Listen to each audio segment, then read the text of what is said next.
to record. Before going ahead and talking about the essay myself, it's better that I leave the floor to you for you to pose questions that you might have, uncertainties, and even observations if you have some. And then after we do that, after we clear the floor from any possible gross misunderstanding or just doubts you have, we can proceed to my elucidation on the material. Now, William just sent the questions. Let's see. Regarding, everybody can read them, right? In any case, I'll read them aloud. Regarding the attitude of Gelassenheit described in the supplementary text, would it be correct to interpret this as saying that we should observe a given thing for what it is, let's say without any embellishments, letting it speak for itself? Assuming this understanding is correct, do you believe that Gelassenheit could be extrapolated to be used in the act of consumption, such as in the case of viewing a painting, or thematic consistency? Well, okay, so what does it mean to see a thing? When we see something, we see that something as something. That is to say, we already establish a certain relation with it. I made the example in the supplementary text. I made the example of how one can relate to a mountain. One can relate to a mountain as a mine. One can relate to a mountain as a geological formation.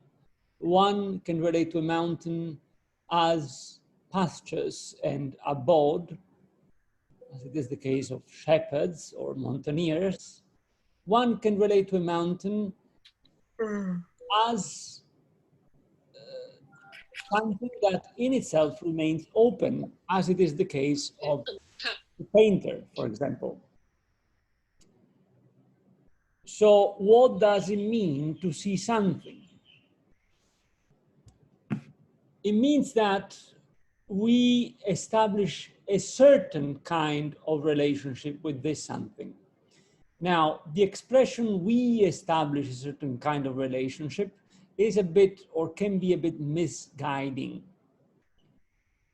Why is that?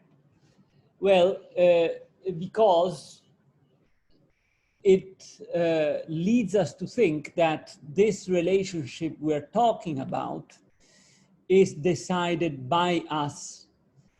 In truth, we are always already caught in certain relations with things. And these relations with things always in turn determine, on the one hand, what the thing is and what we ourselves are in relation to the thing. So seeing something means implicitly, and most of the times it is implicitly, or explicitly, and very rarely it is explicit, what that thing is. Now, once we realize this, we realize that any relating to things, hence anything, rests on some kind of openness, whereby what is in front of us could be many things, many different things, according to what we predicate of it, according to how we relate to it. So Gelassenheit means, points towards an attitude that men can take, according to which men tries as much as it is possible to stay in that dimension of openness in which things can appear every time in a different way. That's what Gelassenheit is. It doesn't have to do with seeing the thing in its nude nature without embellishment, because what would that nature be? So if we go the way that William is suggesting, that would mean that I see the mountain, I say, oh, the mountain is just a mine. And anything else I say about the mountain, pasture, abode, geological formation, and even more source of poetical inspiration, is just a bunch of embellishments. What it is just a mine, right? So the point is that Gelassenheit is an attitude that doesn't presuppose in the thing in front of us any nature, any underlying true essence, any underlying stable identity to be discovered. Gelassenheit is instead that attitude whereby we recognize that that thing can indeed be many things. Okay? And that this being many things, this manifesting itself in all its possibilities, is made available to us only if we stay in that dimension of the openness that is granted to us by the fact that we as human beings are caught in being. Okay, so that's what Gelassenheit is. Is it clearer? Or shall I put it in other words? Because this point is very important. Sorry, do you mind putting it in other words, just to make sure I catch it correctly? Yeah.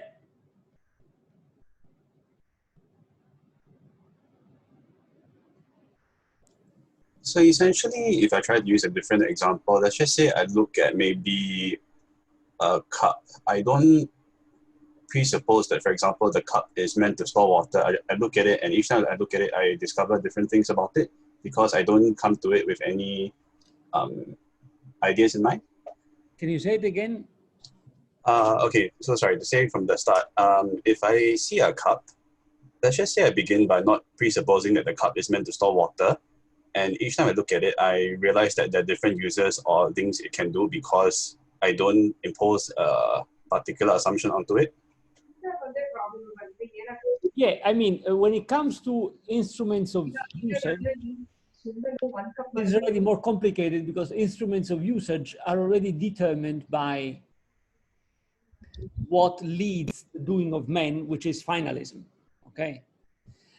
The point is when it comes to all other things that that unfold in front of us, so trees, mountains, the sky, and so on and so forth, right? We tend, we human beings, to see them solely within the scope of our usage of them, hence within the scope of our goals, what is called finalism. The attitude of Gelassenheit is instead one whereby we learn to see the thing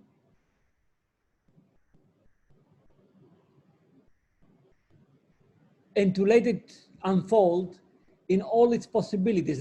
That is to say, we don't put any label on it. And when we put the label on it, we recognize it as a label. I don't know if this is clearer. Yes, that helps. It's easier to understand this way. Thank you. All right. Now, why is this important? In our world today, one of the functions that is ascribed to philosophy in the universities, turned as they are into into training centers for employment, is that of providing an ethic for business, an ethic for engineering, an ethic for this, an ethic for that. But what does ethic mean?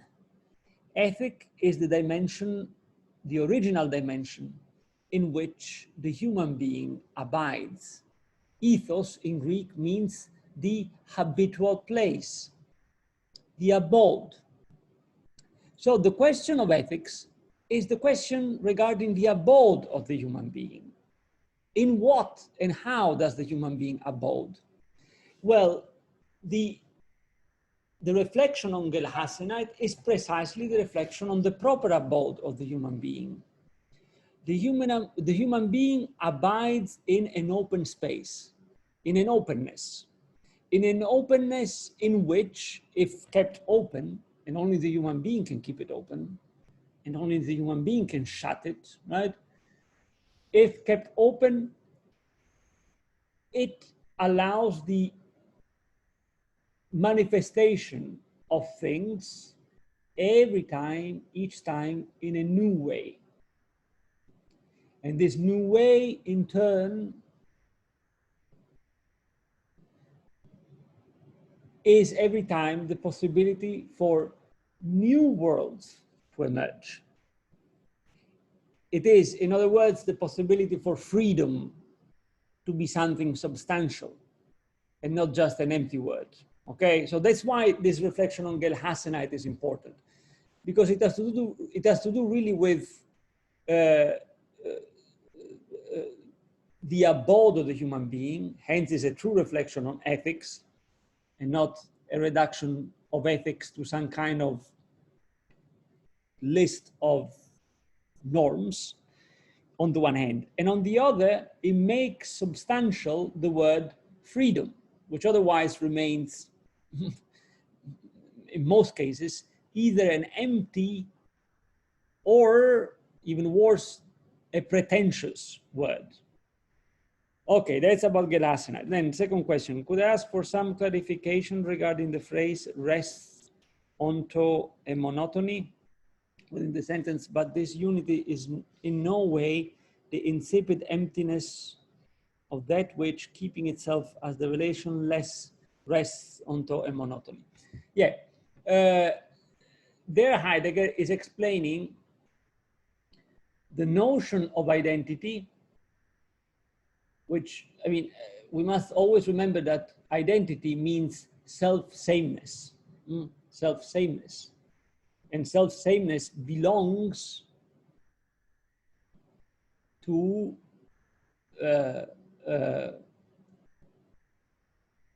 things that unfold, to things that live. It would be quite absurd to say self-sameness about a chair, in a way, because it would end up being just a tautology, a simple tautology. The chair is the chair. Yeah, what else can it be? Okay? Whereas things that live, in every moment of the living, they are different from what they were before, and yet they are the same. So identity is self-sameness, okay? So let's keep this in mind. Heidegger reflects on this self-sameness, and he, as a first move, he brings into his reflection the notion of self-sameness, such as it has been clarified, brought to light by the development of German idealism. In fact, he quotes expressively, he quotes Kant, Leibniz, Fichte, Schelling, and Hegel, of course. Now, what is this self-sameness, the way in which idealism has brought it to the fore? Is that movement whereby the being of a thing is ultimately understood as the keeping itself together of that very thing. Okay? And what is this keeping itself together of that very thing called? Self-sameness.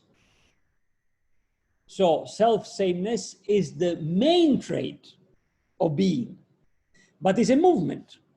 It's every time a movement. It's a movement whereby that thing keeps itself together. Okay? In Hegel particularly, this becomes central in the way in which Hegel talks of the absolute. What is the absolute in Hegel? Is what he calls das Geist, the spirit. Now, by spirit, you don't have to understand a ghost or something spiritual. The spirit is the human mind that as subject of history creates the world. Now, this absolute unfolds, and in this unfolding, it knows itself. By knowing itself perfectly, he recognizes his self-sameness and hence closes itself up into itself again. Okay? All right. Now, this is identity. This is self-sameness, a movement, which is different from resting on the insipid monotony of the thing in itself. About which, by the way, there could be no words. If you think of it, the thing of itself, if you really want to stick just to it, if such a thing ever existed, right? You cannot use words to stick to it, because the moment you use words, you're already outside of it, which is the tragedy of the nous, in a way. So the insipid monotony, resting on the insipid monotony, is the understanding of identity as a motionless reality. A motionless reality, okay? In a way, if we want to open a parenthesis, we could say that Plotinus did perceive the problematicity, the problematic nature of understanding the one as the absolute stability. And he tries to articulate some kind of dialectic between the one as absolute stability and the nous as what circulates around the one.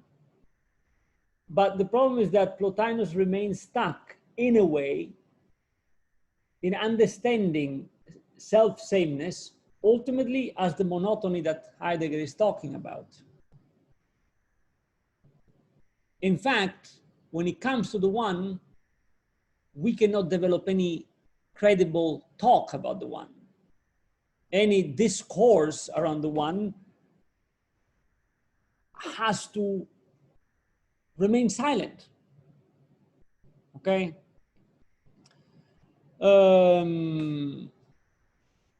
Then,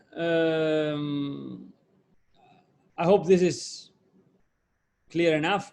Of course, guys, let me, on this topic, let me open a parenthesis, okay?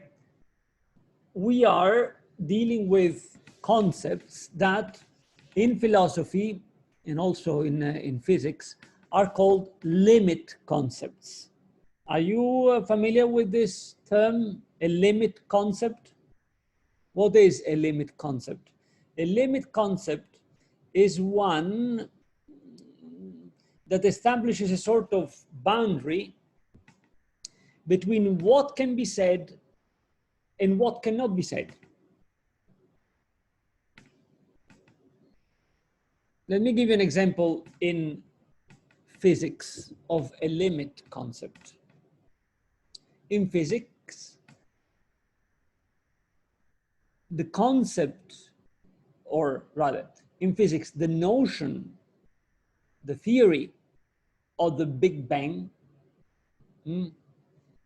rests on a limit concept. Which one is this limit concept? The concept of the origin. Can you say anything beyond the origin? No. And yet you must presuppose it. Now, how do you deal with limit concepts? It's very, very difficult. It's extremely difficult.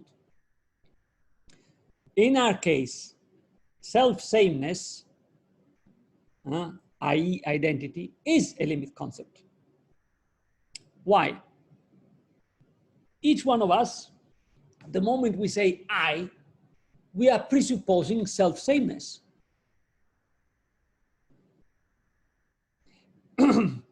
But this presupposition is so problematic that one can start wondering whether, when I say I now, I'm referring to the same thing that this I was 3 days ago. And yet I'm sure that I'm the same. We are dealing with a limit concept, a concept on which all the rest is built, and that precisely because of its foundational nature is extremely difficult to grasp. Okay, so if you are, and here I close the parenthesis, if you are puzzled by what we're saying, you shouldn't be worried.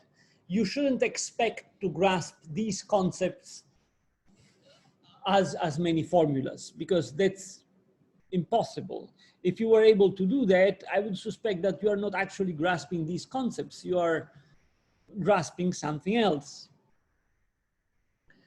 I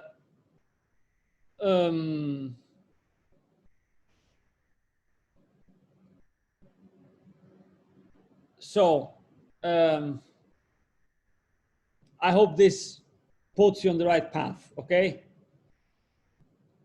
By the way, keep in mind that these concepts are so much limit concepts that every time talking about them is not easy. I myself find it extremely difficult to talk about these things, and to a certain extent, extremely fatiguing. So don't be surprised, okay, if you're fatigued. Then number 3, when it is mentioned that each itself is the same to and with itself, aside from the fact that this expression further reinforces the self-reflexive nature of identity, would it be correct to observe that this effectively cuts off any interpretation of 2 instances of A, as can be interpreted in the formula A equal A? Right, so that this is, what do you mean precisely by this last question? Essentially, what I'm trying to ask is, like, for example, relating to what you say, the I speak of today is the same I that we speak of 1 week ago, for example. I'm asking if this cuts off the possibility that each of these I's are different. That's what I had in mind while I was writing the question. Well, if you're asking about 2 things that numerically are different, so 1 and 2, right? One instance of A and another instance of A, then identity clearly has not to do with that. Identity, as you rightly say, has to do with the self-reflexivity of self-sameness. Okay? So yeah, it has to do with that. And that's what Heidegger points to. Identity has to do, identity means self-reflexivity, not equality, not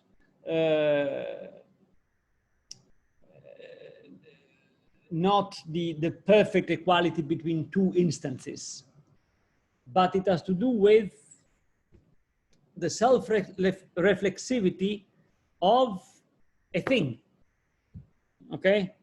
And that's where Heidegger's reflection on the fragment of Parmenides starts. And that's also the moment in which, from the start, Heidegger's reflection on the fragment of Parmenides takes a completely different route than that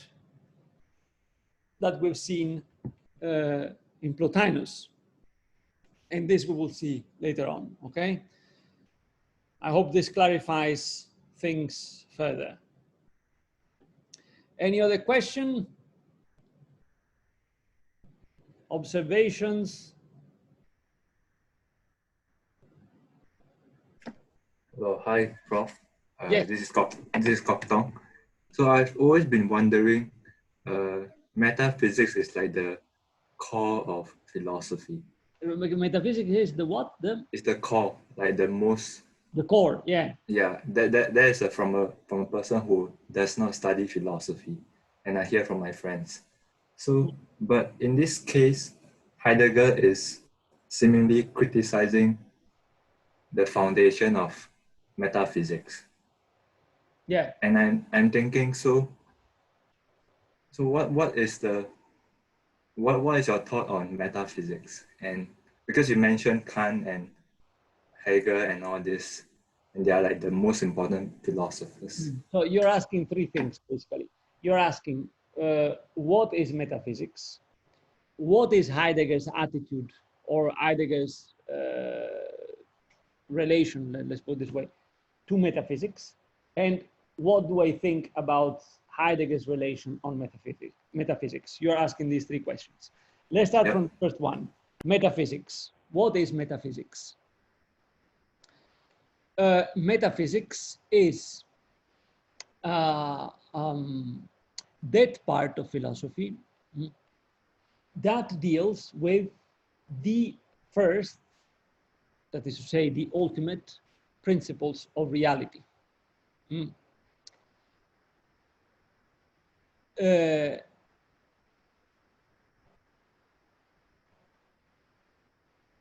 As such, these ultimate principles of reality always guide the way in which human beings relate to things. Now, what does this mean?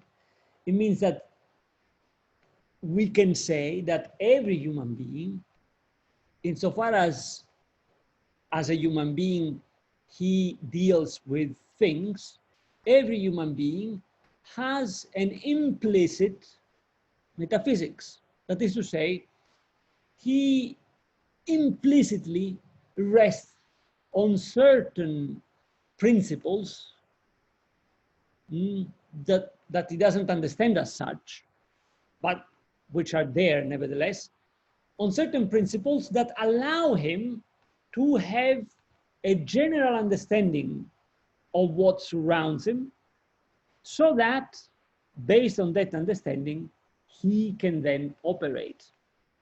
Let me give you an example of what I'm saying.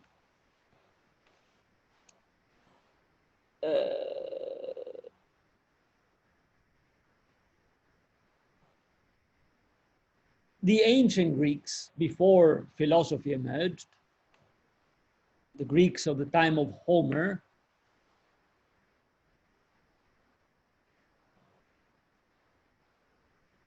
looked at things around themselves as manifestation of the divine. And in fact, they offered sacrifices to the wood, in the caves, to the sea. And then, when they went about their daily business, they treated the foreigner as someone to be respected, to be cherished, to be taken care of, because protected and sent by Zeus. In doing so, the ancient Greeks, the archaic Greeks, had a certain understanding of reality that guided all their daily actions without this understanding ever becoming explicit. So we can say that the archaic Greeks had an implicit metaphysics. The same thing can be said about the Chinese, about the Indians, about whichever culture. Metaphysics is that moment in which this implicit understanding of what things truly are becomes explicit through a certain practice, which is philosophy. Philosophy, in other words, is that human practice. It's that human ensemble of activities whereby the human being asks himself explicitly, why do I do what I do? What is the real, what do the things in front of me mean? That is to say, what do they point to as their ultimate principle? So metaphysics is properly metaphysics as the making explicit of what is implicit in terms of understanding of the foundational principles. Now, what is the main characteristic of metaphysics? Metaphysics, in its making explicit the principles of reality, has given an explicit interpretation of being. On this, I need to open a parenthesis. In the supplementary text I gave you, which is a text I myself compiled, I say at a certain point that the Greeks are that people that first and only has made explicit the question of being. That is to say, the Greeks are that people that has become aware of the fact that every time we say this is, that is, we assume something about that thing. Namely that it is. But what is this is? What is it precisely? If you reflect on it, it seems to be the characteristic that everything existing must share in two. But then what is it precisely? So the Greeks are the people that reflected explicitly on being, on the being of things. And what is the answer that they gave to it? This answer becomes explicit, it reaches its highest and most stable form, the form that has determined the developing of Western philosophy and the developing of the sciences up to now, in Plato and Aristotle, okay? And what is being? What do they understand being to be? Well, they understand being to be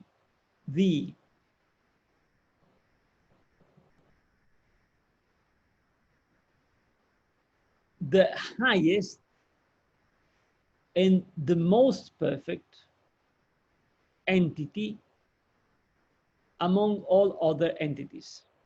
The highest and most perfect thing among all other things. To put it in Heidegger's terms, das Höchste und das Allgemeines. The highest and the most general.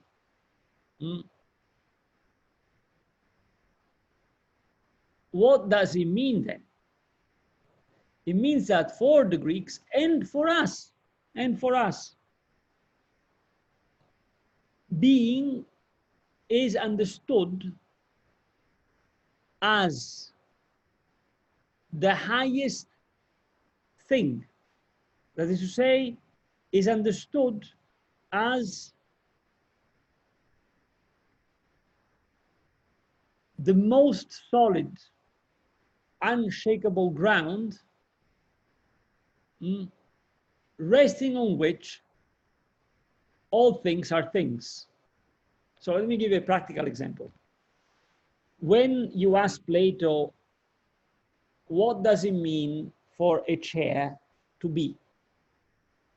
He would tell you that in order for the chair to be, it must share in chairness. Chairness. So the being of the chair is the highest possible form of chair, namely chairness. And this highest possible form of chairness, is stable, is unshakable, is perennial, is always there. That is to say, is always abiding. That's the word that I used in translating Heidegger's text, and the word that I explained to you in the supplementary text. What has happened in going about this way to answering the question of being? It has happened that being has not been interrogated starting from itself, but it has been interrogated starting from the thing. So being ends up being understood as the enticity of the entities, or as the thinkhood of things. Why? Because it is interrogated starting from things. This is something that is a bit difficult to grasp. In fact, it's quite difficult. And as Heidegger says in an interview, this is material for a lot of headaches.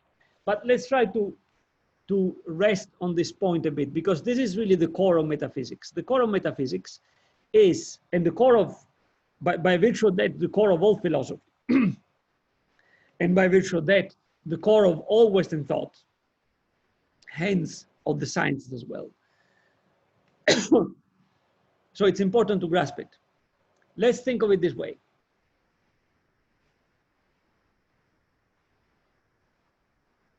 I can ask again, what is the mountain?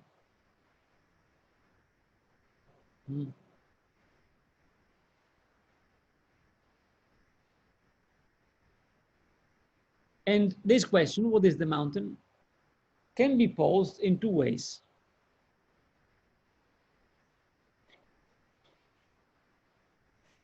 In the first way,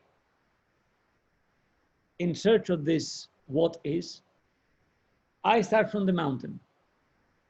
So I try to gather all the main characteristics of mountain, to separate them from all accidental characteristics and to all other things that do not pertain to being mountain. And then I end up saying, what is a mountain? Well, being a mountain means this set of characteristics. This is mounthood. This is one way I can go. Or I can go this other way. What is a mountain? Question. And I stress, I put emphasis on is. And I stay on that. At that point, the question becomes purely regarding being. That is to say, I isolate this little word is from any attachment to anything else that through it I can grasp, be it mountain in our case, be it chair, be it dog, be it whatever you want, right? Yeah. So I stay on this is. At that point, and that's what Heidegger does, I realize that there is a tight connection between me, the questioner or the questioning, and this is. Why? Well, because this is emerges in the moment in which I say, this is a mountain, this is a dog, this is a bird, and so on and so forth. So is something that pertains, has to do, is related to, or as Heidegger says, anspricht, that is to say, calls upon men.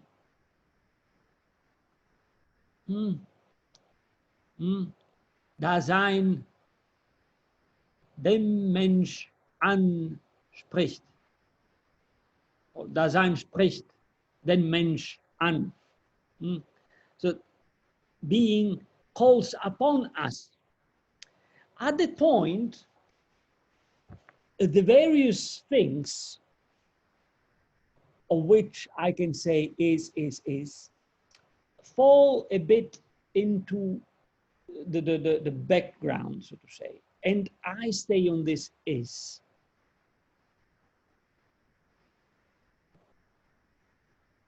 You understand that at this moment, being is not determinable anymore as the thinghood of a thing.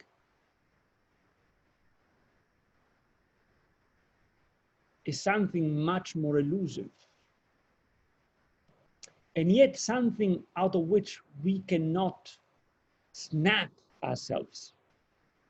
Something from which we cannot detach ourselves. Something that is to which we are allotted. Something of which we are the lot.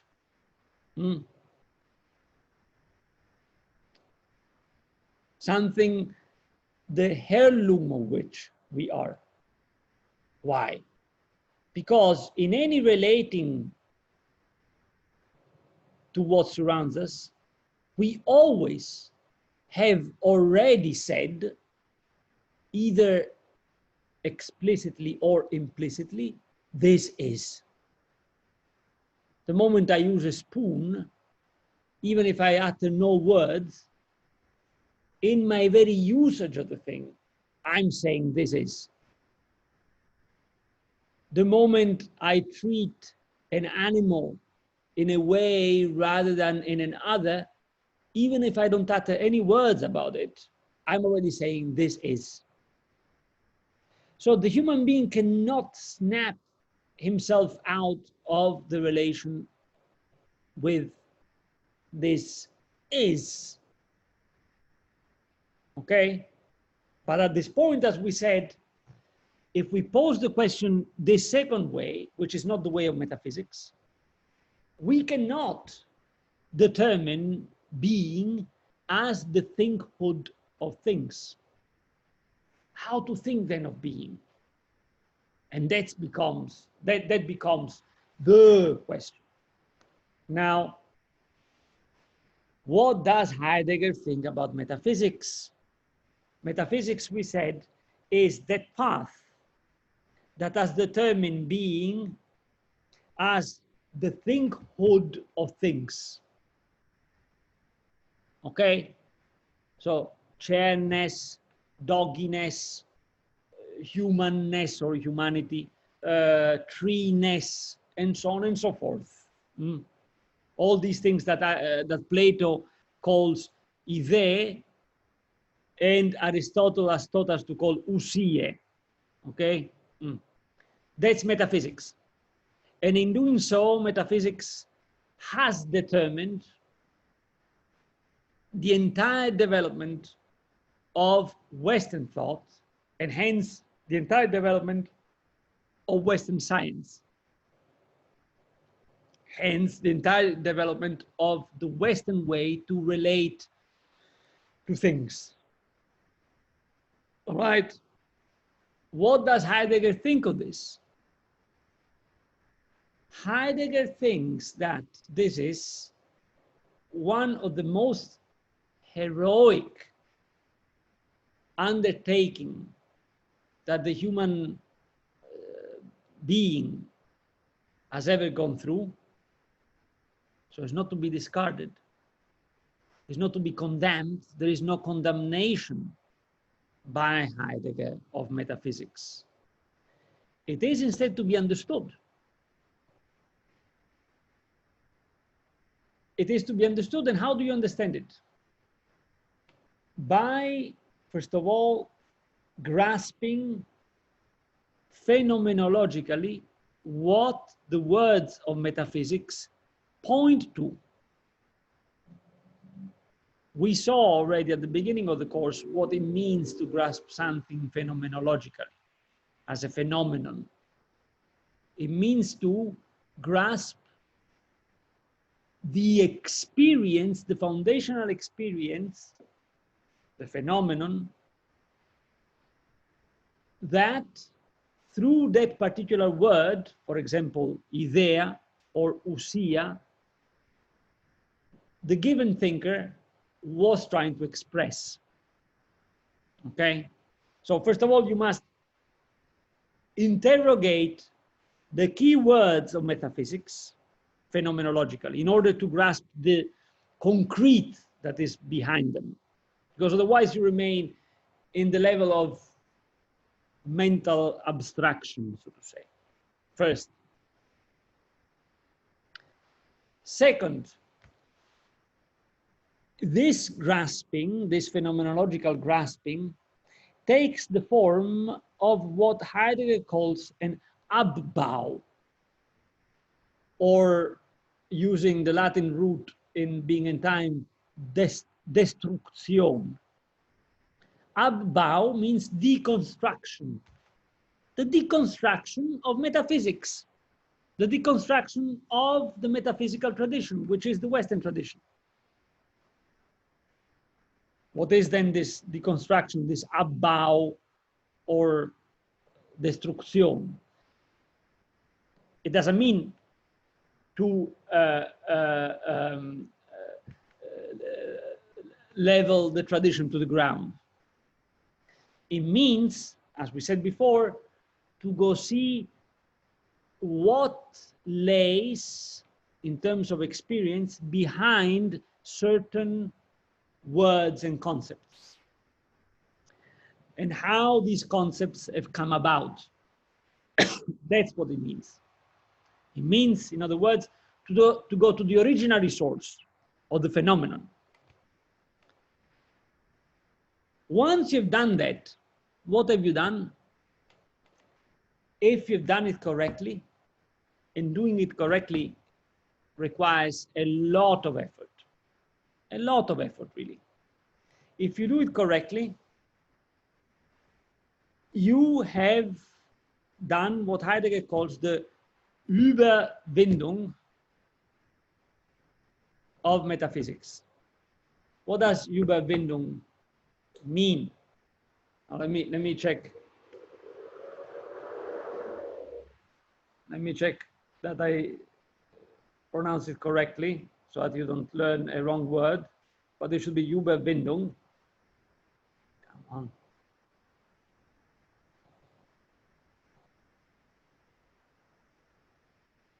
Yeah, Überwindung. Let me write it down.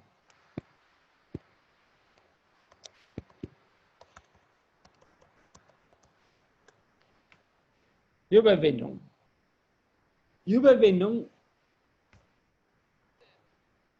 literally means overcoming. But what does Heidegger mean with this word? He explains it in an essay that I read recently. Well, now it doesn't come to mind. It will come to mind later. As the overcoming that comes at the end of a going through.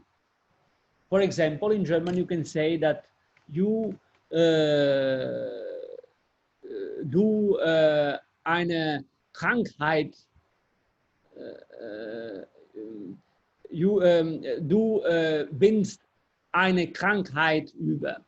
That is to say, by going through a sickness, you overcome it. So this overcoming, this going beyond, yes, is exactly that. Overcoming a sickness. But how do you overcome a sickness? By going through it. An illness, by going through it. So metaphysics must be traversed, must be crossed through in order for us to go beyond it. But crossing metaphysics means going back to the origins of metaphysics.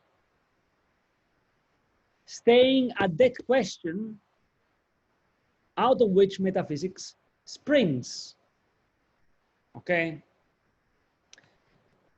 That's Heidegger's position in regarding metaphysics. It's not a position of condemnation. It's not a position of naive critique of metaphysics. On the contrary, is a position of great respect out of the consciousness that only by fully understanding the tenets of metaphysics within which the West has developed, and hence our world as we know it today has come into being, only by understanding these tenets can we hope for what Heidegger calls ein anderen Anfang, another beginning, another beginning.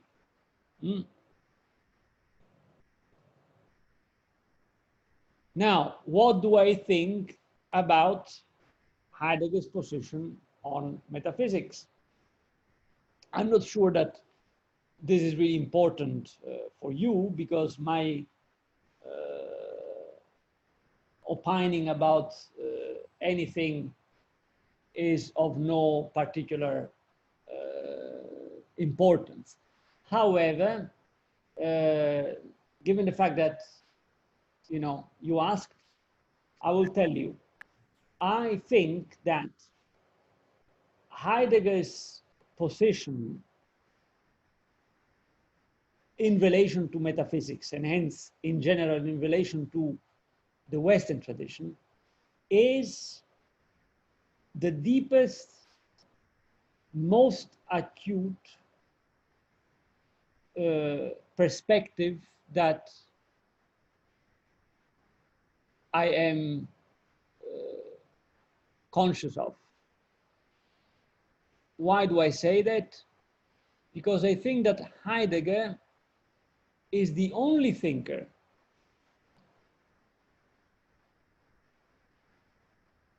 that in the 20th century that has really managed to understand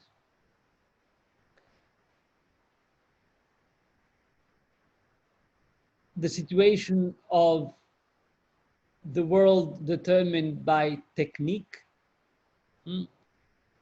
and has tried to understand the origin of this world determined by technique, and by doing so has gone back to the roots of it. Hence, has opened up a possibility for thought to think of another way of relating to things. Okay? I hope that this long-winded answer satisfies you. Abbau is written this way. Abbau, abbau is formed by abbau. Bau, bauen in German means to build. Ab means to it's like the particle D in English, destroy, right? So you have, I don't know, you have absetzen. Absetzen means to detach. Abbau means to, yeah, dismantle, okay? Whereas the other word that he uses in Being and Time is destruction. And this is, of course, the Latin root, but it means the same thing, basically. It means abbau. Any other question regarding either the essay or the supplementary text I sent you?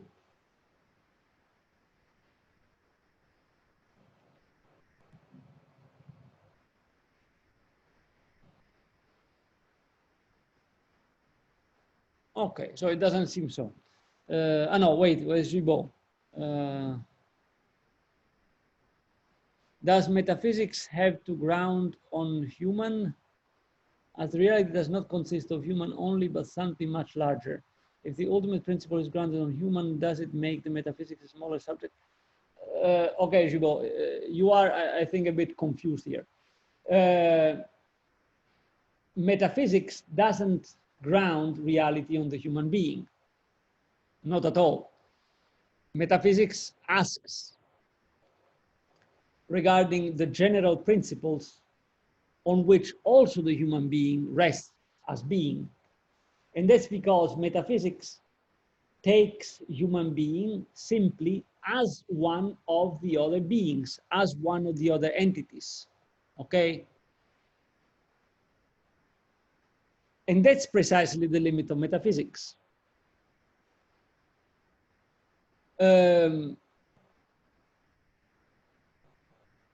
So yeah, metaphysics doesn't think that the human being is the principle,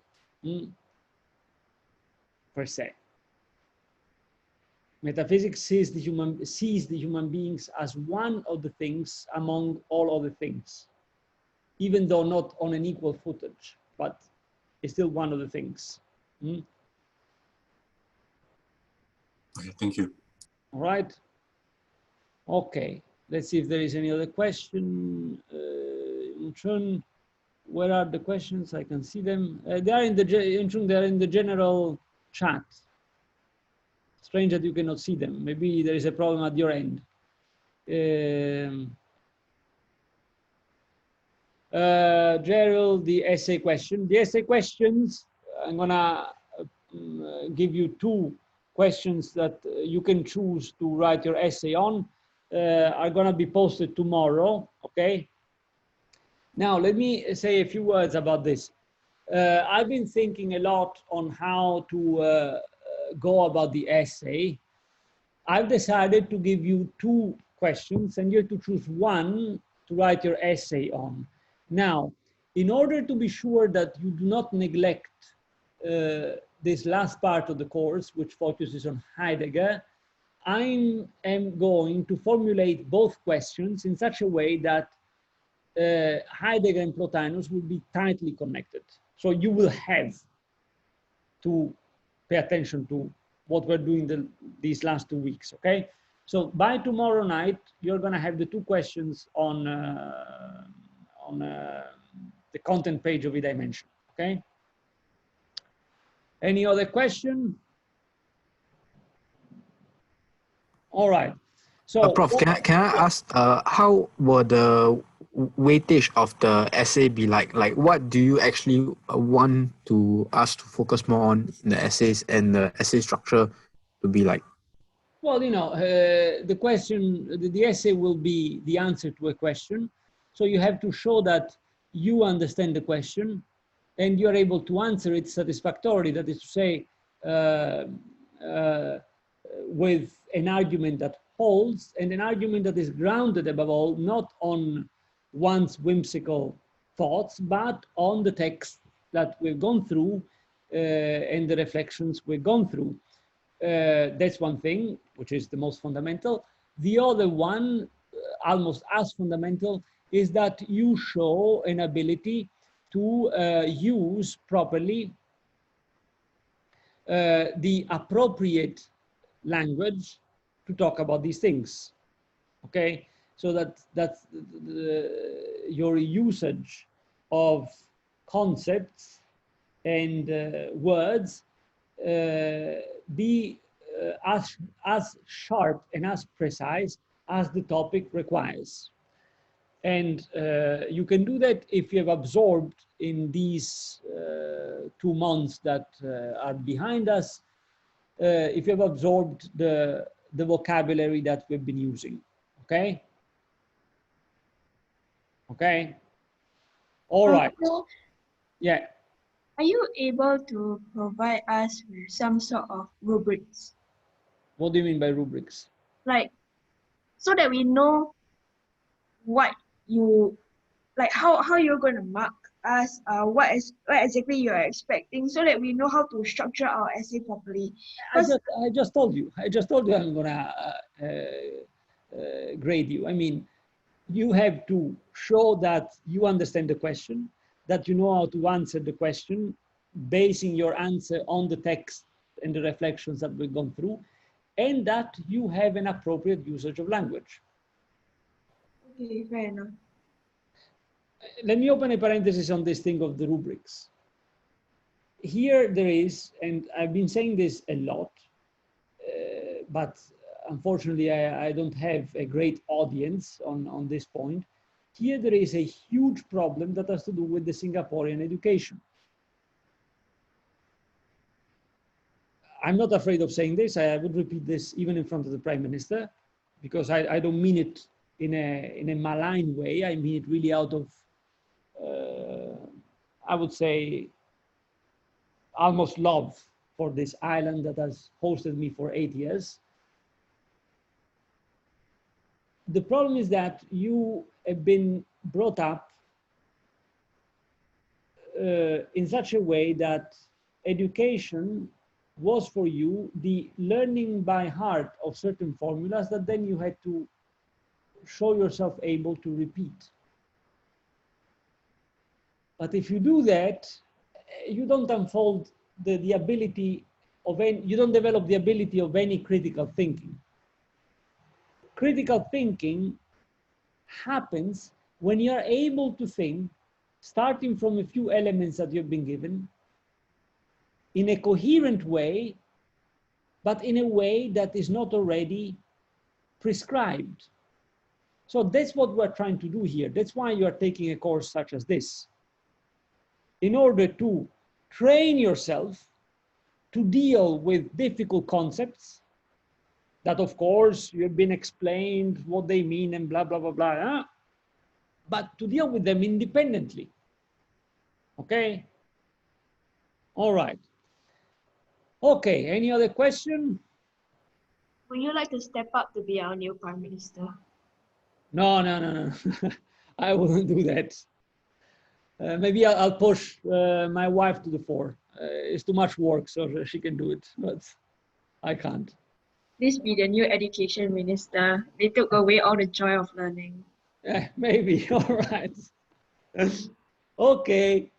All right, guys. So look, since there are just 7 minutes left, I would stop here for today, because in 7 minutes you cannot go into the essay, which is a very complicated one. So what I would recommend you to do until the day after tomorrow, go again through the essay. Believe me, I've been reading this essay and other stuff by Heidegger, but also by Plotinus many times, and it's never enough. So go through it again patiently. Try again to keep in mind what I told you about the fact that being in metaphysics is determined as the thinkhood of things. In the supplementary text that I sent you, I do specify that. I even give you the German expression in a note. Die Seiendheit des Seiendes. And that's a problem. That's the problem with metaphysics. What Heidegger is trying to do instead is trying to think being, not starting from things which are already, if you think of it, every time I say this is, and if I start from the thing is already determined by being. So I have to start from being. But how do you do that? That's the question that's the problem Heidegger poses, okay? So try to focus on this, reread the essay, or if you marked critical passages in the essay, you can just reread those critical passages, reread the supplementary material, the supplementary text I sent you.